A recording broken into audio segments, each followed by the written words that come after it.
माझे नाव भारती नारायण कापडणे, जिल्हा परिषद प्राथमिक शाळा हिरापूर, तालुका चांदवड, जिल्हा नाशिक. आज मी इयत्ता 7वीचा मराठी विषयाचा कवितेची ओळख हा पाठ शिकवणार आहे. यामध्ये मी आर्ट इंटिग्रेशन म्हणजे कला एकात्मिक अध्यापन पद्धतीचा वापर करणार आहे.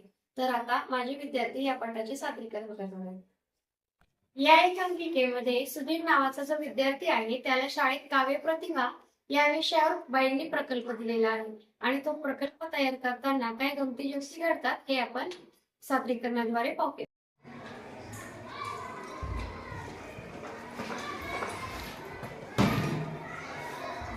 अरे सुधीर, केव्हा आलास? आजचा प्रवेश असा शांत कसा? आजोबा, काव्य प्रतिभा वाढवा म्हणजे काय हो? कोणी सांगितले मी तुला? आज शाळेत बाईंनी आम्हाला काव्य प्रतिभा वाढवण्यासाठी तुम्ही केलेले प्रयत्न हा प्रकल्प दिला. मला तर ताणच आला. अरे फार सोपं आहे ते.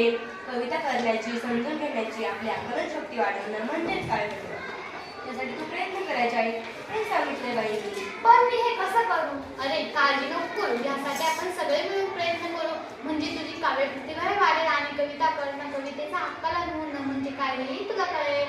तुम्ही काय प्रयत्न करणार? आपण आजपासून कवितेचं संभाषण करायचं. ते तो कागदावर उतरून घेईन म्हणजे त्याला कविताही समजेल आणि त्याचा प्रकल्पही पूर्ण होईल.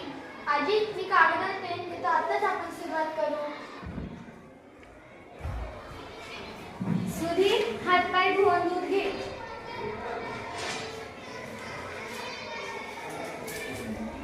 शुभम करोति कल्याणम आरोग्यम संपदाम.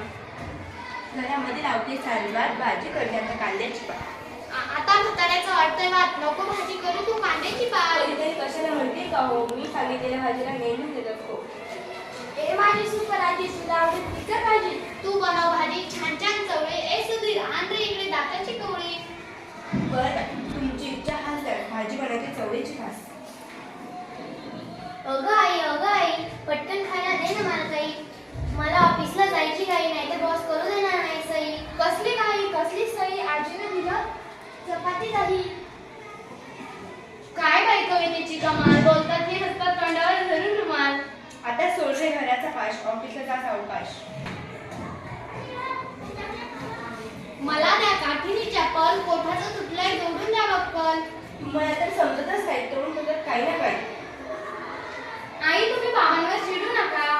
रागाचा सोडा तुम्ही हे का? म्हणे रागाचा सोडा आहे का? कामाचा नाही मी घेतलाय नाही का? शिवणकाम शिकलीस पण बक्कल राहायचं चुकलीस. चिडता का हो माझ्यावर? माया करावी सर्वांवरच. तुम्ही आता भाषू नका. भांडण ऐकून येते रडू. लहान तोंडी मोठा रस, करपलेला भाजीचा सुटलाय वास. बरं का आजी नाचका, दूर करूया सुधीरची नाराजी.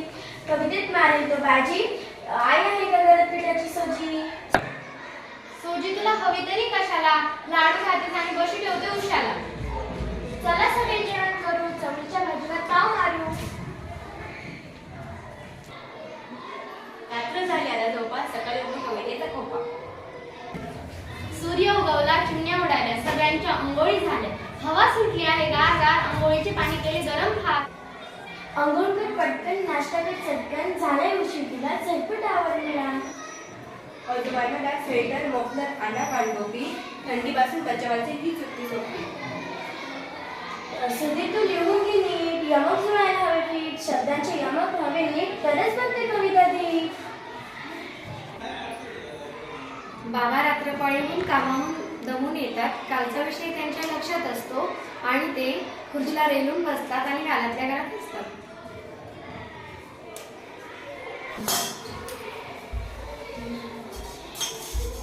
कामाचा आलाय आता कंटाळा, द्या थोडे पाणी टाकून वाळ.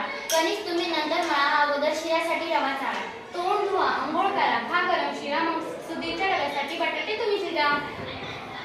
सुधीर आवड दप्तर ठीक नाही तर एक त्यात कसल्या सुधीर टाकटीकपणा दररोज शिक. आजी, आई खूप छान, मला नाही कशाचीच वाण, तुमच्या वाचून खरे ना पान. बस झाला कवितांचा पाऊस, अशाने थोडीच पूर्ण होणार हाऊस. हा घे थोरांच्या कवितांचा माळा, वाचून लागेल तुला कवितांचा लळा. बाबा, ताई, आजी, आजोबा, आजी असं झाले वाचू किती. कविता अंगात उतरल्या अति, त्याने वेचू कशा किती. शांतबाईंची गागण, सुरव्यांची गिरणी, गदिमांचे घरात बालकवीची फुलदाणी. चेतावली भावनाची मोह तुम्ही